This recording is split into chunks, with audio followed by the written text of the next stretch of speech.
देखिए, कीमतों को काबू करने के लिए तो नेपरा मौजूद है। और नेपरा बहुत अच्छी ऑर्गेनाइजेशन है और बहुत अच्छा काम करती है, हमें उस पर ट्रस्ट करना चाहिए। कि अगर आकिला बालिगा हो तो अपनी मर्जी से शादी कर सकती है।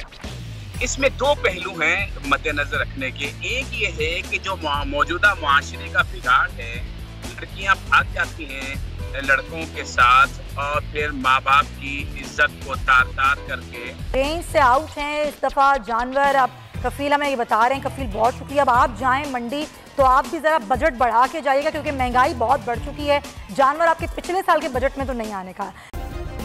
सब्सक्राइब करें और बेल दबाएं ताकि कोई खबर रह न जाए।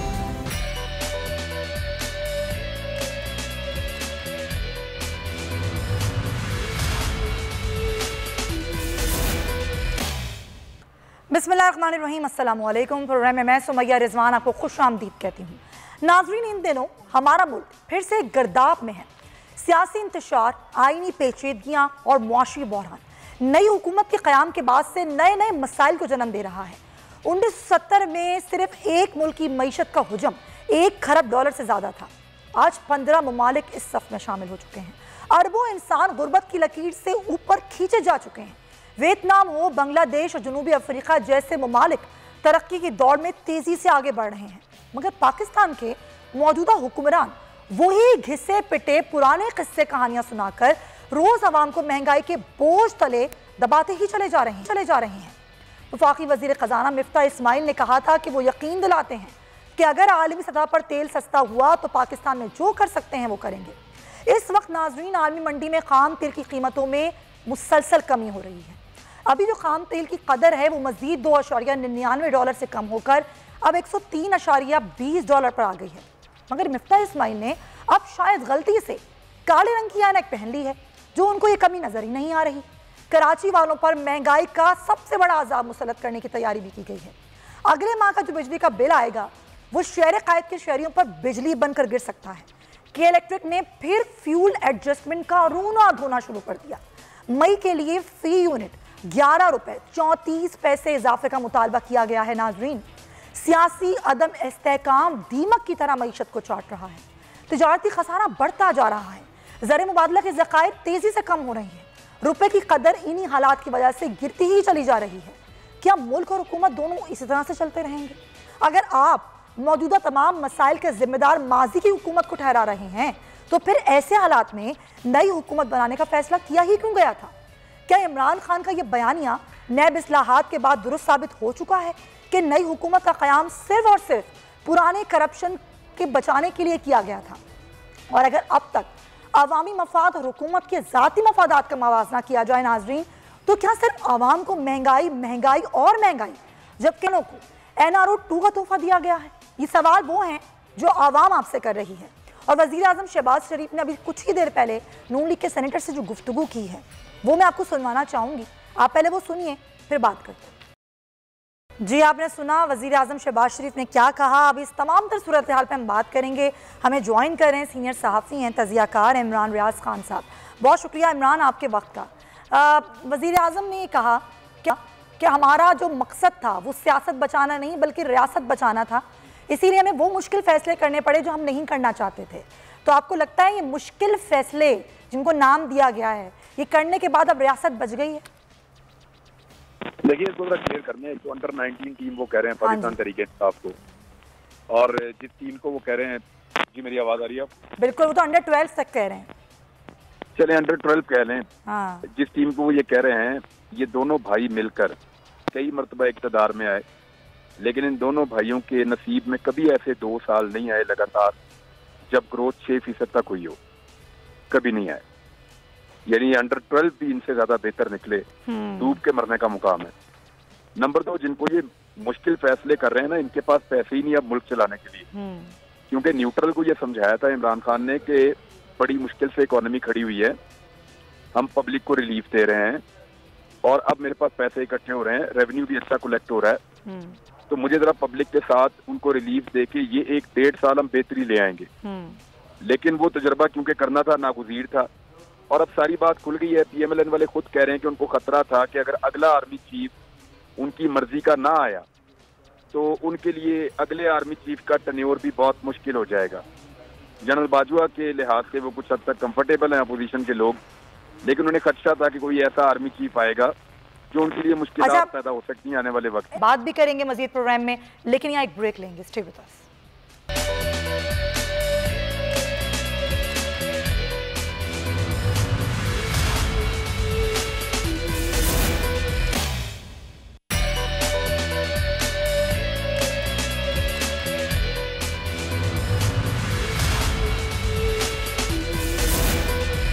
वेलकम बैक नाजरीन। हुकूमत का IMF से मुआहिदा तो हो चुका है, $1 अरब की किस्त मिलेगी IMF से। अब ये मुआहिदा बहाल हुआ, लेकिन आवाम को रिलीफ कोई नहीं है। तेल की कीमतें आलमी मंडी में गिर रही हैं, जिस तरह मैंने अपने इंट्रो में आपको बताया, लेकिन मुल्क में तेल की कीमतों का कम होने का कोई इम्कान नहीं, अलबत्ता बढ़ने का पूरा इम्कान है। बिजली की कीमतों में भी इजाफा करने का फैसला कर लिया गया है। सिर्फ के इलेक्ट्रिक की बात करें तो सिर्फ के इलेक्ट्रिक ने जो मुतालबा किया है, जो सिफारिश की है, वो तकरीबन ₹11.34 फी यूनिट महंगी करने की सिफारिश है के इलेक्ट्रिक की, जिसका ज़ाहिर है बहुत बड़ा बोझ पड़ेगा आवाम पर। और ना सिर्फ बिजली की कीमतों का बोझ पड़ेगा, पेट्रोल डीजल की कीमतों का भी काफ़ी बोझ पड़ रहा है। इसका मैकेनिज़्म क्या होता है? किसी मुल्क में जब तेल की या बिजली की कीमतों को का तयन किया जाता है तो किस मैकेनिज़्म के थ्रू ही होता है? इंटरनेशनल मार्केट का इस पर कितना असर पड़ता है? ये तमाम सवाल हासिल करेंगे। हमें ज्वाइन कर रहे हैं डॉक्टर नसीम अख्तर साहब, जो कि एनर्जी एक्सपर्ट हैं, साथ ही साथ ये फेलो हैं Pakistan academy of engineering, founder secretary हैं ABD के। बहुत शुक्रिया आपका डॉक्टर नसीम साहब। हम देख रहे हैं कि मुल्क में जो बिजली की बढ़ती हुई कीमतें हैं, तेल और डीजल की बढ़ती हुई कीमतें हैं, आवाम परेशान है इससे। आर्मी मंडी में अभी हमने देखा कि हालिया जो कमी हुई है उसका कोई असर आवाम पे पड़ता हुआ नज़र नहीं आ रहा कि कोई रिलीफ फराम करेगी हुकूमत। आप मुझे सर ये बताइएगा एनर्जी एक्सपर्ट होने के नाते कि क्या मैकेनिज़्म होता है जो कीमतों का तयन किया जाता है, वो किस तरह से किया जाता है? बिस्मिल्लाहिर्रहमानिर्रहीम। देखिए, कीमतों को काबू करने के लिए तो नेपरा मौजूद है और नेपरा बहुत अच्छी ऑर्गेनाइजेशन है और बहुत अच्छा काम करती है। हमें उससे ट्रस्ट करना चाहिए।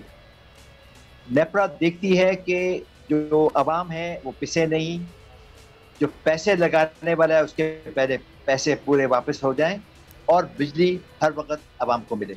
अच्छा। अब इशू ये है कि हमारे हमने जो कोल, ऑयल, LPG को और गैस के ऊपर जो हमने प्लांट्स लगाए हुए हैं पूरे पाकिस्तान के अंदर और ख़ास तौर पे पंजाब में जो लगाए हुए हैं, they are all based on imported LNG, coal, तो ये जो एंड ऑयल, तो ये जो चीज़ें हैं इनमें रेजिलियंस ऑफ सप्लाई चेन नहीं है। इसका मतलब है आप डिपेंड नहीं कर सकते कि आपको वही कीमत हमेशा मिलती रहेगी। या तो आपके बहुत लॉन्ग टर्म मुआहदे होते सऊदी अरेबिया से, ईरान से, कतर से या किसी और मुल्क से कि जी आप हमें 20 साल के लिए इस रेट पे सप्लाई करेंगे, वो आपके रेट है नहीं। अब आपको स्पॉट परचेज करनी पड़ती है और स्पॉट परचेज बहुत महंगी पड़ जाती है और ख़ास तौर पे आज के हालात में। अब देखिए, हमारे 3 इश्यूज हैं जो हमें करने होते हैं अभी इस शॉर्ट टर्म के लिए। सबसे पहला वक्त, टाइम। आज भी आप कोई चीज करने जाएं, नया पावर प्लांट लगाएं, हाइड्रो पावर प्लांट लगाएं तो 8-10 साल लग जाते हैं। न्यूक्लियर पावर प्लांट लगाएं तो ये कम से कम 8-10 साल लगते हैं। जी, जो भी पावर प्लांट लगाएंगे हम, उसके अलावा हाँ, वो सारे टाइम कंज्यूमिंग है। थर्मल तो जाहिर है हम उसकी बात ही नहीं करना चाहते बिकॉज थर्मल जल्दी आती है लेकिन बहुत ही महंगा पड़ जाता है। तो अब आप पास जो चॉइसेस रहती हैं वो हैं कि आप ऐसी टेक्नोलॉजी में जाएं जिसमें इंपोर्ट खत्म हो जाए आपकी। वो कौन सी टेक्नोलॉजी है जिसपे हुकूमत ने जोर नहीं दिया? वो है सोलर और विंड एनर्जी के कॉम्बिनेशन। विंड एनर्जी सारा साल में 38 to 40% of the time available होती है। सोलर एनर्जी 18 से 20% अवेलेबल होती है। दोनों को मिला के कुछ ओवरलैप निकाल के 50 से 55% of the time in a year ये अवेलेबल होती है। अच्छा, आपने एक चीज़ की जो अभी आपने कही कि भाई ये सारी चीज़ें हैं जिस पे लॉन्ग टर्म प्लानिंग करके कभी हुकूमतों ने किया नहीं, तो क्यों नहीं किया? क्या उनको नहीं मालूम? एक एनर्जी एक्सपर्ट होते हुए आप ये सारे मामलात बता रहे हैं कि जी ये कर सकते थे जिससे ना सिर्फ बिजली की बचत होती है बल्कि आवाम को सस्ती बिजली भी मिलती। क्यों हुकूमतें नहीं करती? ना इस तरह के मुआहदे करती हैं, ना कोई लॉन्ग टर्म प्लानिंग करती हैं, ना कोई पावर प्लांट लगाती हैं। उसके पीछे क्या वजह होती है? देखिए मैडम, मैं आपको बताऊं, एक्चुअली हमारा पाकिस्तान का मसला ये है जी कि हम जो एक्सपर्ट होते हैं उनकी ओपिनियन नहीं लेते। अच्छा। हमारे जो मिनिस्टर्स होते हैं वो एक दफा आते हैं, काफी अच्छे भी होते हैं, मैं ये नहीं कह रहा अच्छे नहीं होते, उनकी कैपेबिलिटी से बाहर होता है कि पहले वो समझे नेपरा को, फिर वो ऑयल एंड गैस को समझे, फिर न्यूक्लियर पावर प्लांट समझे, फिर हाइड्रो पावर प्लांट को समझे। ये बड़े कॉम्प्लेक्स गेम्स होते हैं। इनके लिए लॉन्ग टर्म प्लानिंग के अलावा आपको ट्रस्ट करना पड़ता है उस इंजीनियरिंग इंफ्रास्ट्रक्चर पे, उस इंजीनियरिंग टेक्नोलॉजी ग्रुप के ऊपर जो एक्सपर्ट्स होते हैं इस फील्ड के, और उनको ट्रस्ट करके, उनको सपोर्ट करके उनसे कहें जी आप ये काम करें। अब ये जो मुझे सिर्फ आप सोलर और विंड एनर्जी में थोड़ी देर के लिए बात करने दीजिए। देखिए मैंने आपको कहा time, hydro power is going to take 8 to 10 years time, solar can be done in 1 year's time, why can't we do it? Wind can be done in 1.5 years time, और सोलर की टैरिफ 4 सेंट है, और मैं जब mass scale के अंदर आए तो 2 सेंट पे आ जाता है अगर पब्लिक फंडिंग लग जाए। लेकिन पब्लिक फंडिंग नहीं है तो हम प्राइवेट फंडिंग ले आएंगे। देखिए आप कर क्या सकती हैं immediately, with in, I can guarantee this, 1.5 साल के अंदर आप सारी चीजें ठीक कर सकती हैं अगर आप सोलर एनर्जी को कपल कर दें with all thermal power plant in the world. अच्छा, ये सोलर पे तो जा रही है, अच्छा क्या गलती थी पिछली हुकूमत की, और क्या ये हुकूमत बेहतर करने जा रही है? अभी सोलर जितने भी सारे हो रहे हैं मामलात, उस पर टैक्स सिफर कर दिया है इस हुकूमत ने। पिछली हुकूमतों पर मलबा डाला जाता है जो नई हुकूमत आती है। अभी पिछली हुकूमत की क्या गलती थी जिसकी वजह से ये क्राइसिस है? क्या उनकी कोई गलती थी? देखिए मैं ना हुकूमत में गलती डालना चाहता हूँ ना किसी और के ऊपर। टेक्निकल मामला तो बताएं ना, टेक्निकली क्या होता है? टेक्निकली देखें, टेक्निकली इस वक्त ये कई जगह पे प्रोविंशियल एक्टर्स आते हैं काम करने के लिए, कई जगह पे फेडरल मिनिस्टर आते हैं। अब फेडरल गवर्नमेंट जब आती है दरमियान में तो इश्यूज ये आते हैं कि वहां से नेपरा और एडीबी वाले एक चीज डिसाइड करते हैं, अच्छा टैरिफ दिलाते हैं, लेकिन यहाँ जमीन जो है वो प्रोविंशियल गवर्नमेंट की है विंड एनर्जी के अंदर। सोलर एनर्जी में हमें फौरन जितने थर्मल पावर प्लांट हैं उनके साथ कपल कर दें सोलर एनर्जी को। फॉर एग्जांपल खास तौर पे ये मुजफ्फरगढ़ के पास पावर प्लांट है, आप वहां पे अगर 850 मेगावाट है, 850 मेगावाट सोलर लगा दें, एकदम वो आपको रिलीफ मिल जाएगा 4 सेंट पर किलोवाट आवर का, तो 22% ऑफ द टाइम आपको वहां रिलीफ मिल जाएगा। तो 22% इज सर पूरी दुनिया सोलर पर है, पूरी दुनिया सोलर पर है। अगर आप चीन चले जाएं, जापान चले जाएं, हम क्यों नहीं करते ये काम? जी हमें करना चाहिए। हम करते क्यों नहीं है सर? इसके पीछे के मफाद होते हैं हुकूमतों के अपने। देखिए ऐसा है कि जो मिनिस्टर आते हैं उनको पहले एक्सपोज करना पड़ता है पूरी technology. By the time they understand the technology they change. ठीक है, दो साल 3 साल में मिनिस्टर होते हैं, they can understand the technology, they have to have a team of experts with them, engineers who should brief them, guide them, and they should trust the engineers, which is actually lacking in this country. हमें trust करना चाहिए उस engineering community को जिसने बापटा बनाया, जिसने नेपरा बनाया हुआ है, जिसने ऑयल एंड गैस बनाई हुई है, जिसने ये सारी चीजें बनाई हुई, ठीक है, और उनको ट्रस्ट करके उनसे कहें हमें रिजल्ट दें, और इंशाल्लाह रिजल्ट आएगा।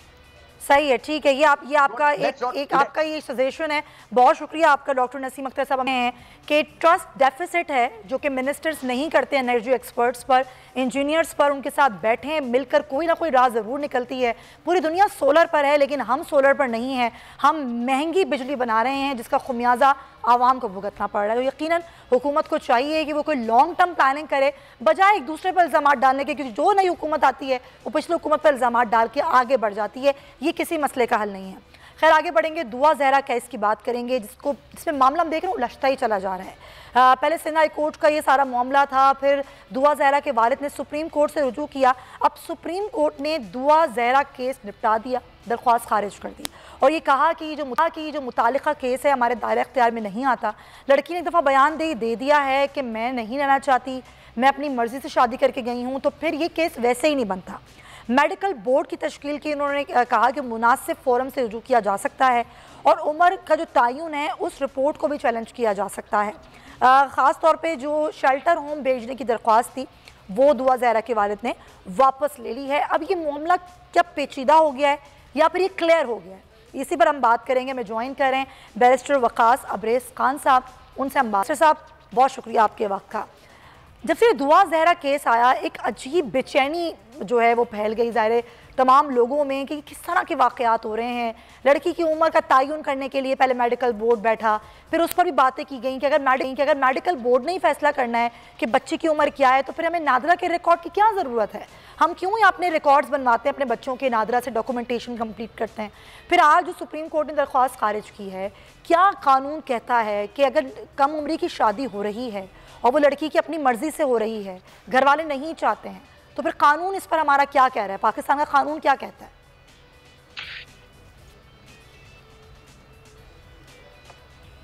जी बैरिस्टर साहब, की बात है 1929 का marriage state act at the same time 2013 या बच्चा अगर शादी करता है that is illegal, that is unlawful.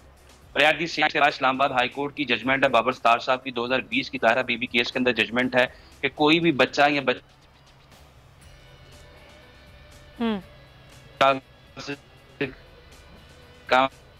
में उनकी जो मेट है इस सिलसिले में होने वाला किसी किस्म का भी इज़्दिवाजी जिंदगी में उनका मिलाप वो जो है कंसीडर किया जाएगा, वो रेप कंसीडर किया जाएगा।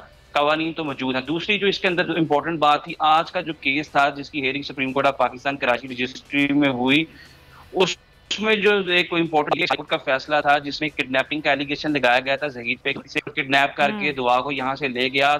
सुप्रीम कोर्ट ने ये चीज डिटरमिन की ये किडनैपिंग नहीं है, चूंकि दो कोर्ट्स का पहले से ही फैसला मौजूद था, दोनों कोर्ट्स के अंदर दुआ का एविडेंस रिकॉर्ड किया गया, एक लोअर हाई कोर्ट के अंदर और एक सिंध हाई कोर्ट के अंदर, जिसमें उसने कहा।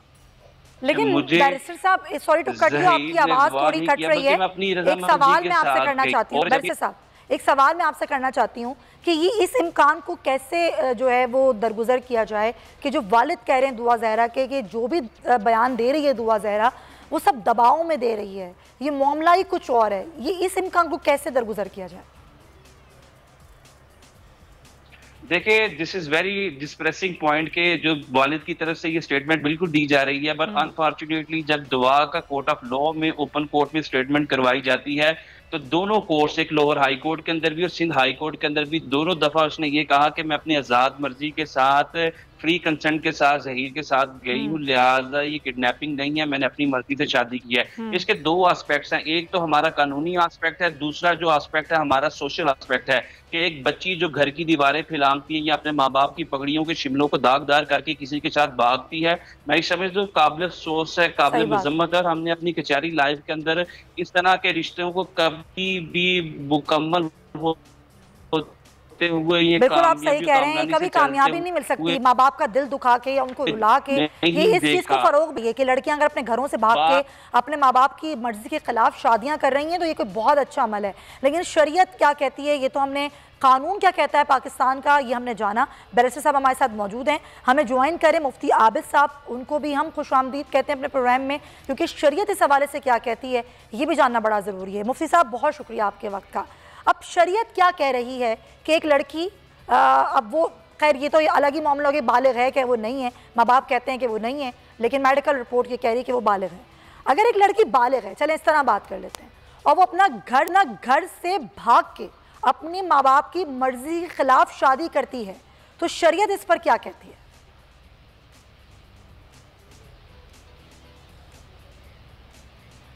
मुफ्ती साहब आप अनम्यूट कीजिएगा सर, मुझे आपकी आवाज नहीं आ रही।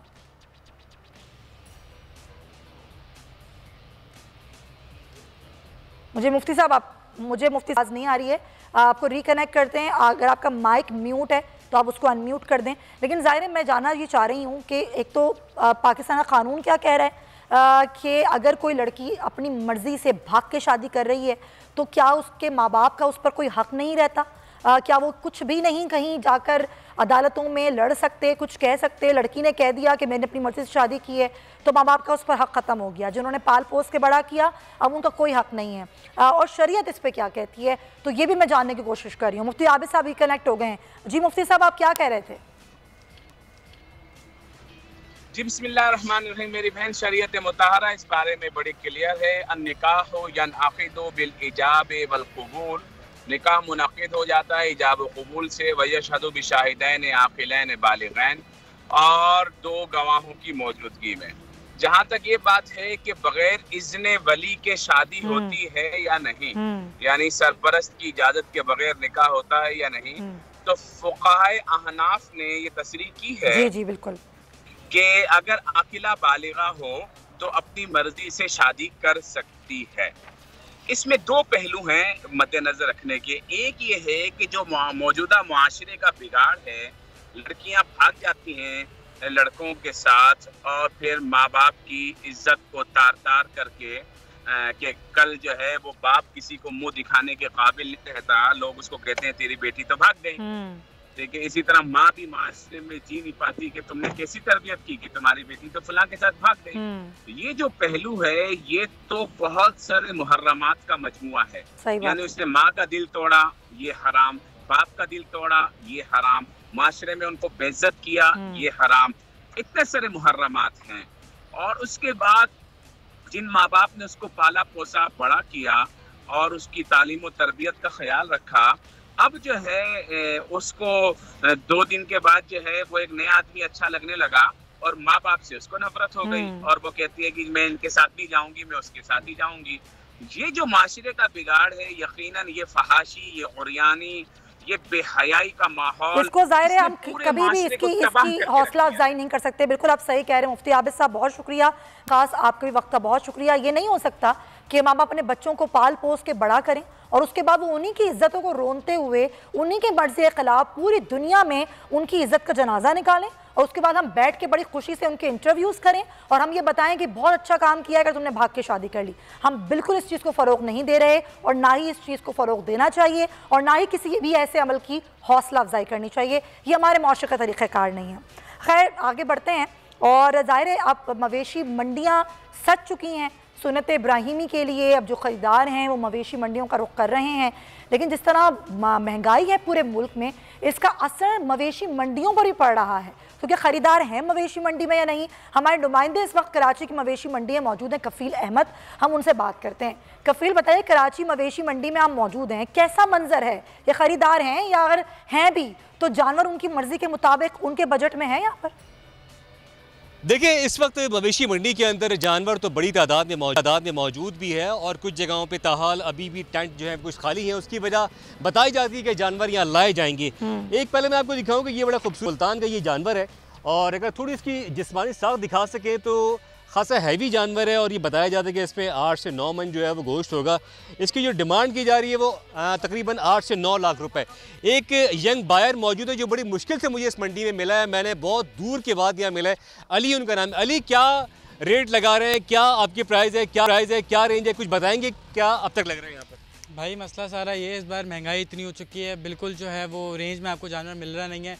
उसके अलावा जो बायर है मार्केट में बिल्कुल भी नहीं है। अब ये बच्ची अब थोड़ी समय समझ में आई है, 8 लाख रुपए ये कह रहे हैं, हमने 4 लाख रुपए तक इसके लगाए हैं और ये कि इस बजट में आपको मुश्किल है 4 लाख रुपए में आपको जो ऐसी सूरत रेंज से आउट हैं इस दफ़ा जानवर। अब कफ़ील हमें ये बता रहे हैं, कफ़ील बहुत शुक्रिया। अब आप जाएँ मंडी तो आप भी ज़रा बजट बढ़ा के जाइएगा क्योंकि महंगाई बहुत बढ़ चुकी है। जानवर आपके पिछले साल के बजट में तो नहीं आने का। इसके साथ ही नाज़रीन प्रोग्राम का वक्त ख़त्म होता है, आपसे कल मुलाकात होगी, अपना बहुत ख्याल रखिएगा, अल्लाह हाफ़िज़।